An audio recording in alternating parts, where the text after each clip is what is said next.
Welcome back to the McCoy Leadership Podcast, elevating your impact through valuable insights and conversations about leadership.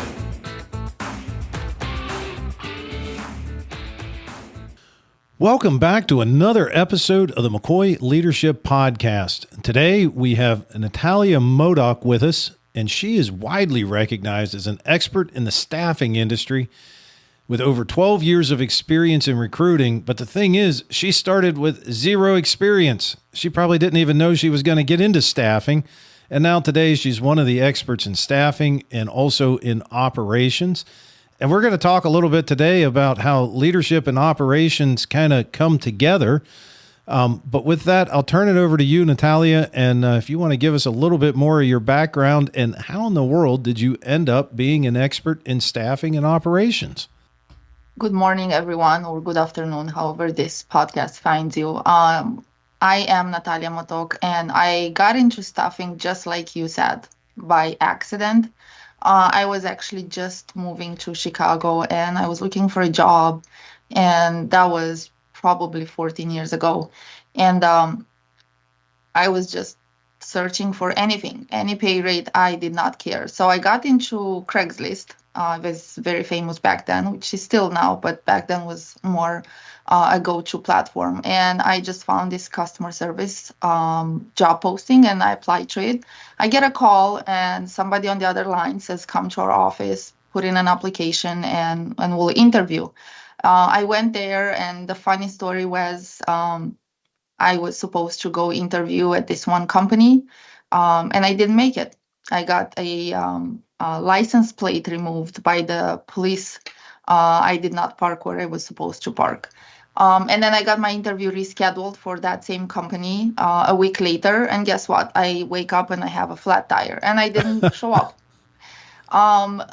The lady at the agency actually was so interested in me that she called me back and said, just come back again to talk. So I went in for a talk, and as we spent there like hour and a half, and on my way out, she walks with me, and as we exit, she asked me, do you want to work here?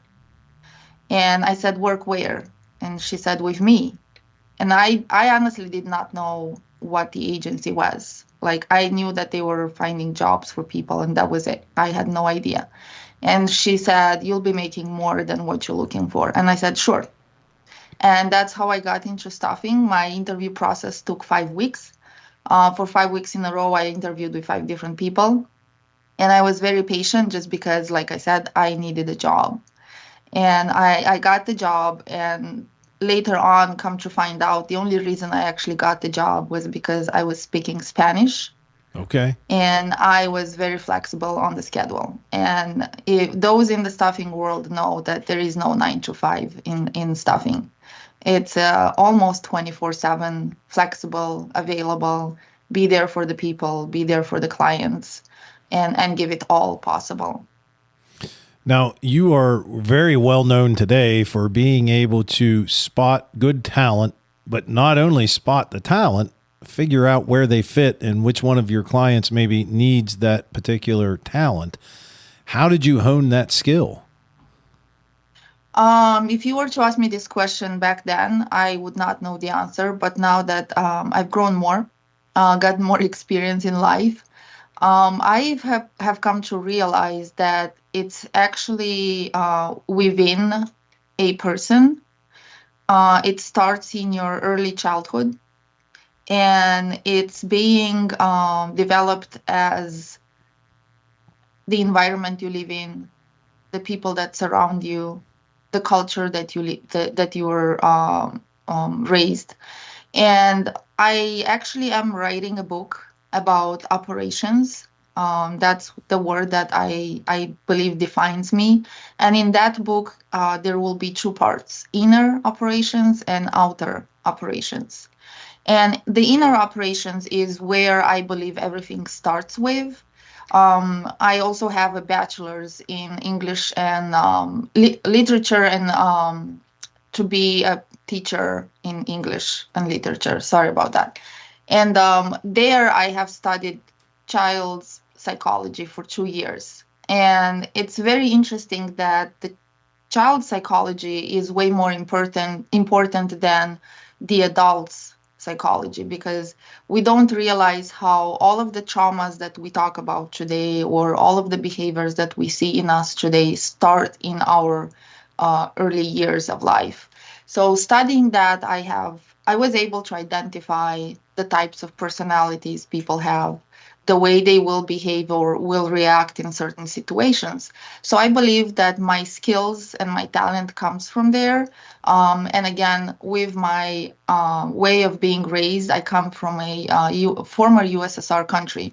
And there we were very strict on types of education, things you could say, things you could not say, things you could do, places you could go. So it was a lot of controlled situations. And I have hated it for so many years because I did not feel like I was free. To come to realize years later that it's actually built me the person that I am today, the skills that I have, the qualities that I have, and the capabilities that I was able to acquire throughout the years. I think, and one of the things you mentioned there, from your childhood to where you are today, and coming to the realization that whatever we've been through, and in some past podcasts, we've talked, it's come up from time to time, a little bit of my background. But the point is, once I realized that it doesn't matter what happened to me in the past, as long as I can accept that and understand it's made me who I am today. And then you become very grateful for maybe what you were, hateful of at one point in time. So I think that's really neat that you've come through that journey, and even coming from a different country where we, the listeners, the general listeners here in the United States probably have no idea. But it kind of goes back to Stephen Covey's autobiographical lens that he talks about. And we all view life through the experiences and the things that we've had happen to us, and being able to be mindful of that and accepting of it is really neat. And I think it's unique. Many times the best things in the world are the accidents that happen. So you were slated to be an English literature teacher, and then you got into staffing. So can you share a little bit more of, now that you have the retrospect of it, how did your experience growing up really help to shape you to be as successful as you are today? What were some of those correlations that you've made? I will answer this in one word, and then I will explain. It was freedom. Growing up in a culture where you could not do things you wanted to or things you liked to, and every time wanting something, you had to wait for permission to do that thing, or to play somewhere, to go somewhere. And then when I had the first opportunity to leave the country, I took it. And it was not easy. It was a very, very hard road to cross, but I did it. And how that motivated me, because I don't even want to say it was more motivation, that a very huge desire of changing something. That thing has built me the person who I am today, through being free of doing what I thought was right to do, or what I thought was beneficial to do for me and for other people around me. And a big or important step in the whole process is understanding your values and who you want to become. Because like you just mentioned earlier, that things that happen to us in childhood, let's say, shape who we are now. And many people don't realize it, but there is a big amount of people who do realize that the way that they were raised has put a spot on their adult life. What's missing in this whole process is many people cannot embrace the trauma, let's say. They cannot embrace that hard moment that they had. Because why do many successful people become successful? It's followed by a trauma or followed by a sad moment that they had in their life. So instead of leaving that to put you down, many people are able to embrace it and become someone based on their story. I know a person. He's a very known speaker. He was in the 9/11 crash that happened. He was a investigator also in New York, and based on that story and based on that really really bad experience for him at that time, he is now the person who he is. He's able to send a message. He's able to motivate others. So in being able to shape all of this, it talks a lot about your character as well. Because we many times hear, I have a choice. I want to do this or I want to do that. Yes, you have a choice, but will you do it? Because the choice is there, but takes character to take or to make that choice. So that's why when I talk to people, I try to really discover their soft skills. Hard skills do matter in certain levels, certain positions, but soft skills is actually what makes you who you can be. Because we also hear, oh, this person has potential. They might have potential. What are they doing with it? Because if they don't have the character to develop that potential, their talent will be lost. And we know many people who are talented but don't do nothing with it because they don't have the character. And the character gets formed in their childhood years. It depends on the parents you have, the teachers you have, the coaches you have, the mentors, and so on. It goes like step by step in life. So I think that's some of the things that have shaped me who I am and have kept me in line with what I really came here for. I had a goal and I came here to achieve it. What came to mind, excuse me, was I had, and I can't remember who the speaker was, but I had attended an event and the speaker did this really neat slide that basically took from his high school English teacher, if I remember correctly, and connected how many connections he had to make to end up in the room in front of the people that he was in front of today. And what was amazing was, and that was going back to his youth and then going forward. And let's say maybe he was 35 years old at the time. It was only a handful, maybe 12, 15 connections that got him from there to where he was that day in front of us talking. And so I guess my question is, as we think about those things, what if we didn't have the character building and the things that we needed to or should have had in our youth?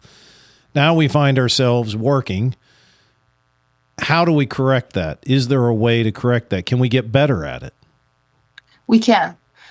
We definitely can. And one thing, or always when I talk to people, like, what holds you down? That's one of my questions. What's holding you back from doing XYZ, or from achieving your goal, or from getting that promotion, or from getting that salary increase? Like, what's holding you back?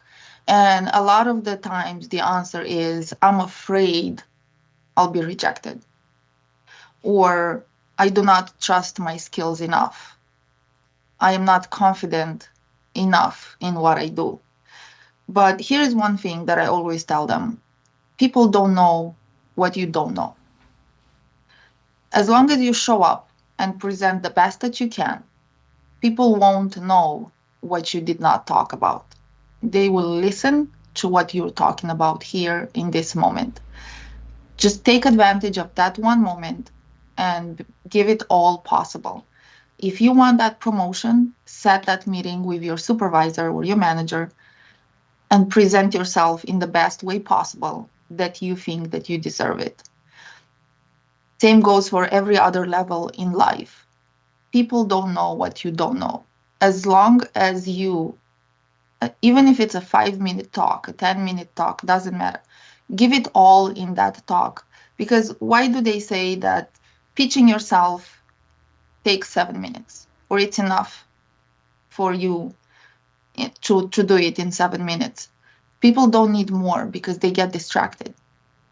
You could make so much value in those 7 minutes, and everything else you can achieve as you go, because that's your goal. As like we started the talk, that leaders up there can lead their teams, or it comes down, but everyone starts somewhere low. Even myself, I started somewhere low. I never believed or never thought that I will be growing this fast.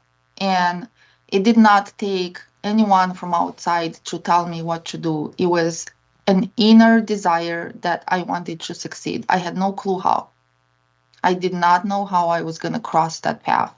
I just knew I wanted it. So every opportunity I was getting it, I was taking that opportunity. I was there for it and I was giving it all. And it's very important that we rely on who we are and not what outside people tell us. It's good to listen to an advice. It's good to listen to people praise you or judge you, but the only thing is, if you take that in a negative way, it will distract you from a path. Embrace it, learn something from it, and move on. If you agree that someone judging you for something you did, and you agree with that, go and change it. Do something different about it.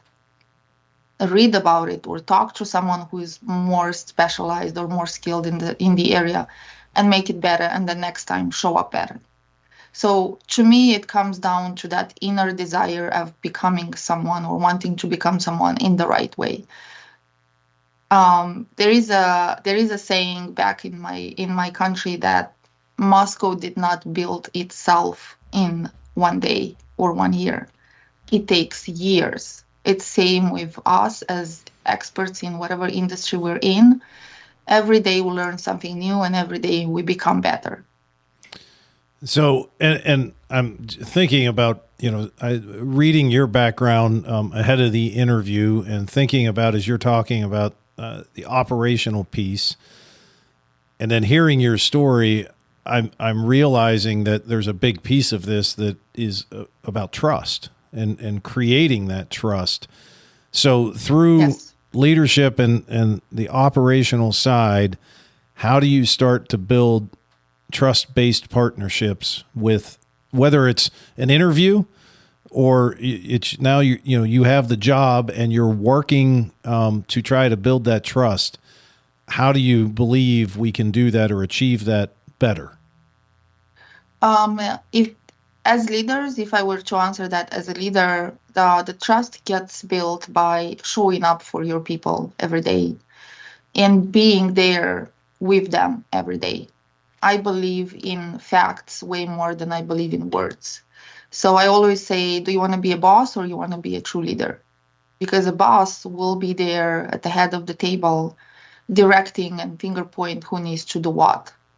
A leader will actually roll up their sleeves and come do it with you once, twice, 3 times, as long as they see fit for you to move on. Because I've had experiences in working with so many clients. I worked with probably 500 plus companies on the problem of people coming and going in their organization. Like there was a huge retention problem. And one of the aspects after a couple of years working together with all of these clients is realizing it's not the process, it's not the SOP, it's not the procedure. Because the first complaint was, we have done all of these trainings and we have put all of these SOPs together, and for some reason it's still not working. So then you sit there and you listen, and it takes a couple minutes to understand that it's not about that process, it's about the people leading the process. So if you have an impatient leader or someone who does not have the skills, like they are great at what they do, at the job that they do, but that doesn't make them a good leader. Like I could be a great uh, operations expert in putting trainings together and bringing all of these people together and doing all of this, but if I'm not able and not capable of bringing the people together as humans, nothing will be achieved and accomplished. So one of the things that I always do is always talk to people, like be there with your team, walk together with them, do not walk in front of them. And last thing, do not finger point. because that finger point comes straight back to you. The results you bring is the leadership you show. It's as simple as that. You reminded me of a story. I just looked it up, and it went back to George Washington, and there was a story that at the time our general of the Continental Army was watching a group try to build a breastworks as they were preparing for battle, and there was a corporal that was standing back shouting at all of them, telling them, push harder, do this, do that. And on the third attempt, they were trying to push this log into place.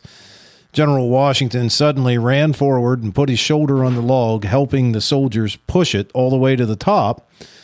And then he turned around and he said to the corporal, "Why didn't you help your men?" And the corporal, not knowing who General Washington was, said, "Can't you see I'm a corporal? I don't do work."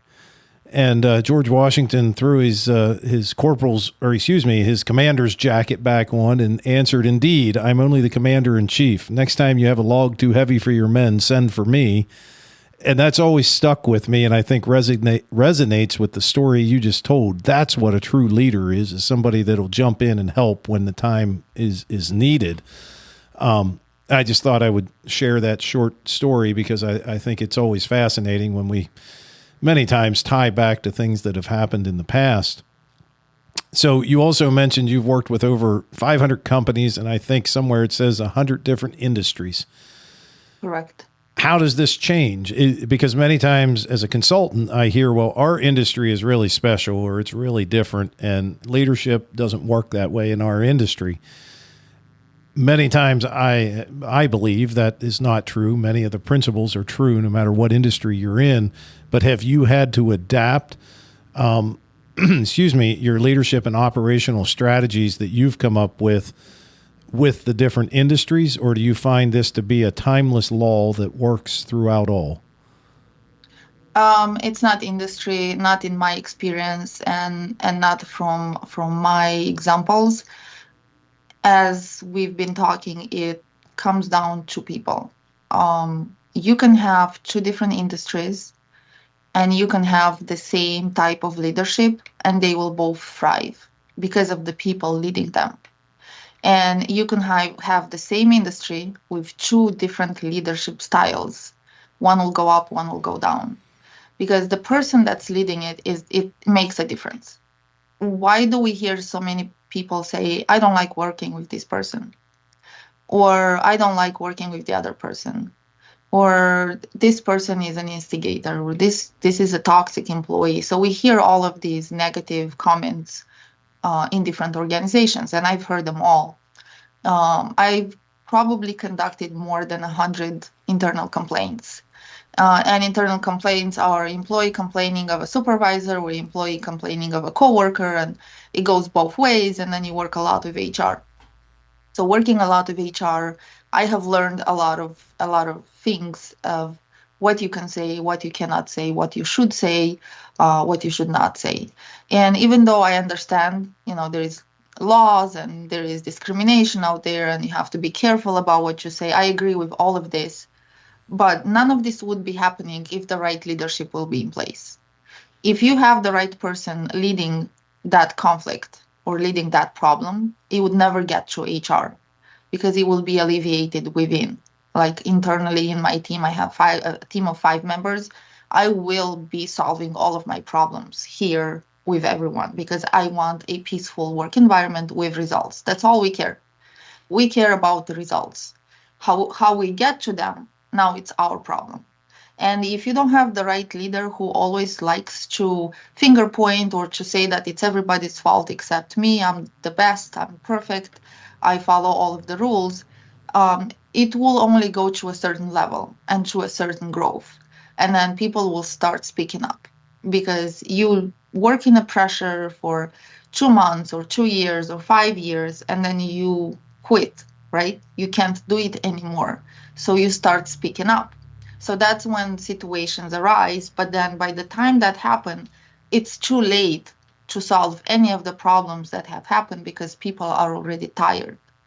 So it's again coming down to people leading their team. It could be a small team, it could be a team of 100. If you don't have the patience, like I said earlier, you could be the best expert in the industry or in the role that you do, but that doesn't make you a great leader. Why there are many founders who also want to be CEOs of their own companies, but they cannot because it's their company. They've built it. They put too many emotions. They cannot manage people. They cannot manage stress. They cannot manage time. To them, it's all here, all now. If you are a founder of a company and you know that you want that company to grow, hire a CEO that's specialized and skilled in doing just that to grow your team so you can grow your company.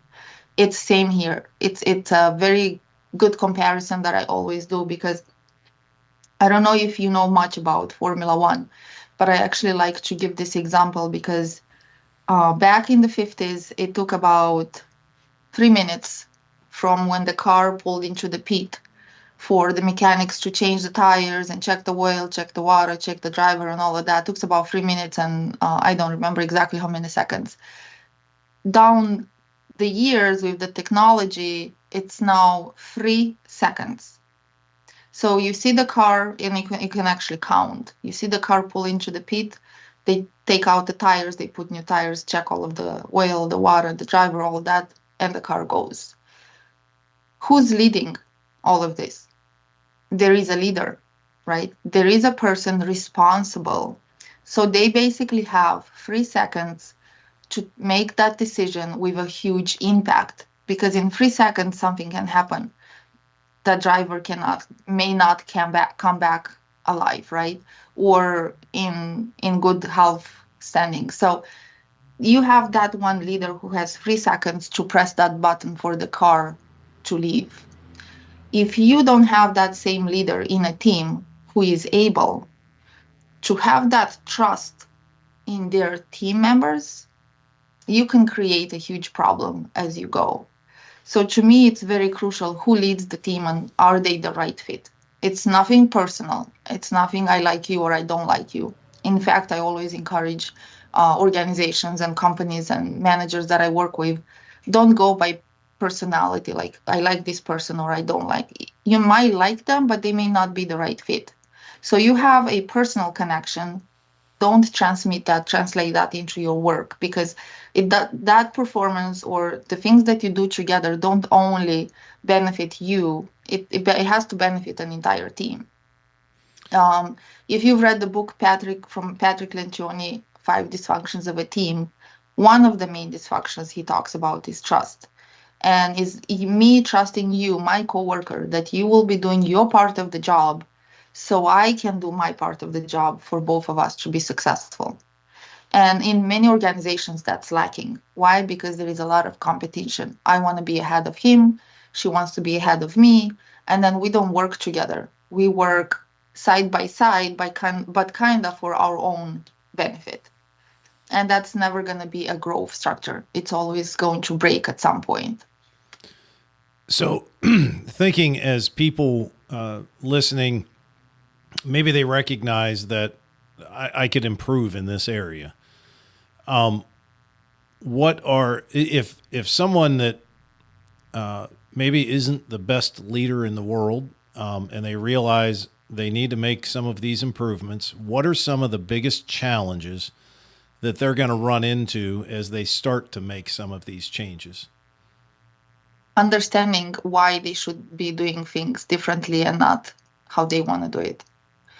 That's one of the biggest, even though we are aware, like I have acknowledged that I am doing XYZ wrong. Now I know it, right? Because the problem is many people don't know. But then you get to the stage where now you know. You are aware of doing something wrong. As soon as you get into a situation where you are aware you're doing something wrong, for you it's very hard to do it differently. Because you're not understanding how can, like, we always talk about common sense. Like, oh, it's common sense to do this. I don't understand how you didn't do it. It's because I have a different understanding of how to do XYZ thing, and the person next to me has a different understanding. And again, that comes down from our life, the sequences of situations that we've had happen to us, and now we take that as this is my understanding. It's like that same example of receiving an email, you and me read it, I understand something, you understand something else, right? Yep. There is no hurt feelings there, but because I have lived some sort of emotions in my life, I understand that message in a different way than you do. So we could both say, oh, we are going to go to HR, let's say, and figure out why this email was written this way. And HR, from a different perspective, could say, I don't see anything wrong in it.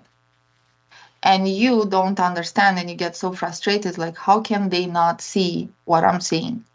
So that's probably the biggest hurdle that many team members, let's put them all together, have when working together and not being able to accomplish something because of different opinions and different understanding of things. So, as an organization, I'm also kind of picturing, a standard organization with a CEO and a group of executives, and then you have your middle management, and then you have your floor supervisors and such. Have you ever run into it where the executives, they get it, they seem to be operating really well, but it's not translating down through the organization? And how can an organization really start to embed into the organization this culture of thinking about operations in the way that we've discussed and embedding a culture of trust and ethical decision making based on what they have available to them, as well as I'm looking at it as figuring out how to leverage what everybody's life experiences are back to their childhood after you get to know those people. What would be the steps an organization could take to make sure they're embedding that all the way from the top to the bottom? I will actually say that it's the other way around. Okay. It's the executives not understanding what really goes down with the frontline people, let's say, right? And the mid-level, and I actually have a video where I break this down in three. It's because of three different cultural layers. We all talk about company cultures and we want you to fit in with our company culture. And if you talk with someone in the front line, there is one culture. If you talk to executives, it's a different culture. So it's not a whole one combined culture in an organization, unless you're like very small, you just started and that one culture is still intact. But if I were to answer the question from my experience, it's frontline people dealing with certain issues that the top executives are not aware of or do not understand. And here is where the big problem is, where I talked about earlier, being the founder and being the CEO. When you are in a C-suite executive level and you were hired directly in that level, we don't know where you started in your career, right? You might be a great VP of, let's say, sales, or you might be a great VP of finances and so on. But how low in your position have you started before, or how close have you worked with people before to understand what they go through every day? One of the biggest complaints I've had working with frontline employees and mid-level management to break down some of their problems was they don't understand us. They don't know what we go through every single day. They are not here with us to see what's happening on the line or what's happening on our daily meetings. And they're absolutely right, because if you take an executive to come to one of those daily meetings, they probably will be unaware completely of what they're talking about. In all of the executive meetings, and I've sat in quite a few, we talk about a lot, which is money. Everything draws down to how much we're going to make this quarter, how much we're going to spend next quarter, and it's a lot of it budget wise. And working with the mid-level is the most important step to take. Mid-level executives or leaders are the ones who are going to send the right message from top to bottom. And that's where the problem lies in many situations. And another reason for why the right message doesn't get down to the frontline employees is there is no proper training for the mid-level executives, because they get put into that position because they're great at their job, but that doesn't mean that they can manage a team. So I get promoted because I am wonderful in my one task that I'm doing every single day. And management thinks that because I'm so great at my job, I will be able to make everyone in my team do the same. But that's not always the case. That's why we have to learn soft skills. We have to identify soft skills in our employees. How fast do they get angry? How fast, do they start an argument? How do they handle stressful situations when it comes to people? Because if you have a stressful situation with your job, with your task, you might handle it differently rather than having a problem with a coworker or your team member. So we have to be able to identify soft skills first before we make any of those decisions to know, is this the right person for leading a team? Got it. So I guess one last question that comes to mind is thinking about leadership, the operational side, trust.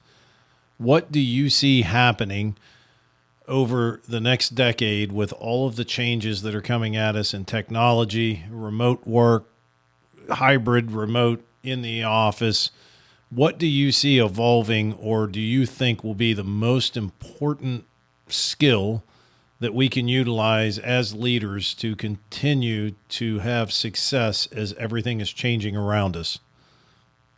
Don't lose the human touch. Human touch is and will stay our strongest skill ever. We can have all of the technology, we can have all of the robots doing things for us, but it's still being led by people. If you talk to ChatGPT these days, you can ask a lot of questions. And depending on how you ask the question, how you prompt it, you'll get an answer. And I give this example of, imagine that you're working with a person, an employee, on a complaint that involves emotions.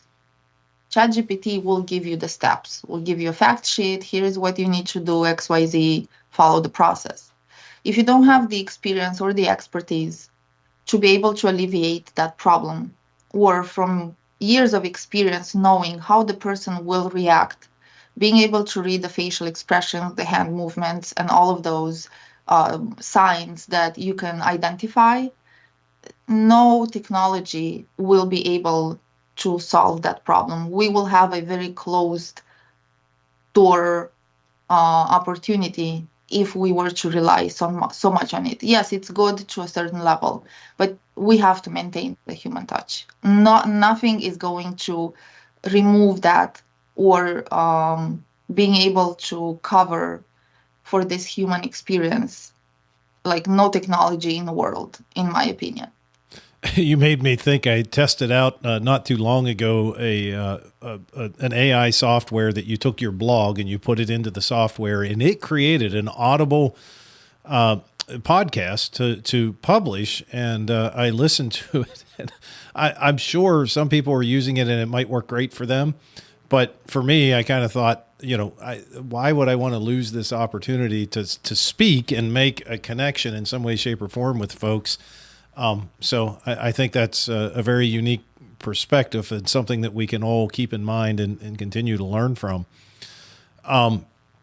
So as we're getting ready to come to a close, we do want to make sure, where can folks find out more about you? If they're interested, they want to get in and connect with you, where can they best do that? I can be found on LinkedIn with my first and last name, Natalia Motoc. I also have an Instagram page, also by my name, and I also have a more business-oriented page also on Instagram, which is called Your Operations Expert. So I could be found there, and a lot more information will be there. There is already some there, and I'll be sharing more and more tips and tricks for businesses, small to mid-sized, large businesses who are having some sort of issues or not, that they could learn from and take advice from. Awesome. So again, that was your operations expert. Okay. On Correct. Instagram. Correct. So this is the last little piece. We have a little fun section here where we kind of rapid fire ask each guest 3 questions. The first question, which I'm very excited to kind of hear your perspective because you went to school to become a teacher. And many times in leadership conversations and just conversations with business owners in general, we hear comments like, this is something they don't learn in school, or this is something that they should learn in school. And if we could magically bring all the administrators of elementary, middle, and high school here in the United States together, and you had the opportunity to give them one piece of advice of something that maybe they should include in the curriculums that they have, what would be that one item? Oh, that's a very interesting question. You know what? My kids are not in school yet, but I was already thinking when they are in school, I would really much want to see uh, more more requests of human responsibility towards others and more honesty. Because what we see these days, kids, and I have friends who have older kids, are not communicating well enough. And of course, a lot of it is because of the gadgets that they have access to. But then another is having that open communication with you as a teacher and being able to say, hey, you can have the same conversation at home. Because parents are busy, parents have jobs, and many parents don't realize how it affects their children when they come home and parents are tired and we have a quick dinner and everybody runs to their rooms. So for me, number one will be communication, just because it translates so much into a work environment. The way you communicate is the results you're going to get. So probably a very open type of class of communication and freely, without fear, to be able to speak to one another. Awesome. And thank you for that. The second question is, what is a go-to book that you have that over the years has guided you and you've continued to go back to and relook at? Yes, that's my favorite. It's The One Thing. Why I like the book so much is talks about if you want to stay in line and stay concentrated and stay in tune with what you do, don't start 10 things at a time. And don't try to multitask. In fact, multitasking is not encouraged. In time, your brain actually gets slower and slower. So do one thing and do it great.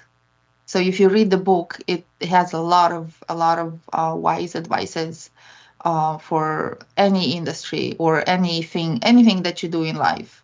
Because you hear people say, "I wish I had more time in the day." Yep. The answer is, I wish you did not have so many distractions in your day, because that's what's not letting you achieve what you're looking to achieve. We get distracted so much. I think I better go get that book as well. That's one of the things I think we all suffer with, but it's very difficult to not acquire more things to do. So I think I'm going to go get a copy of that this evening and start reading. And the last question is, what is your favorite piece of technology that you use today that you find helpful? Honestly, I do not have a favorite piece of technology except a laptop, which I do all of my, emails, and I rely more on my own soft skills to acquire and do something, because I do not want to turn to ChatGPT. I do not want to turn to technology so much because I feel like it's going to diminish my skills as a person and in life. we already see a trend of people being on their phones a lot. Yes. And that's probably number one technology. And we many times find ourselves scrolling through social media or scrolling through videos on TikTok, and we don't realize how much time we waste there. So I have actually started to use it less and just rely on my laptop for any work that I need to do, just because I don't want to get distracted doing other things that I could probably do something better instead. Absolutely. Just interestingly, I've been looking, there is a new, well, I say new, it's maybe been around for a year, but I'm just finding out about it.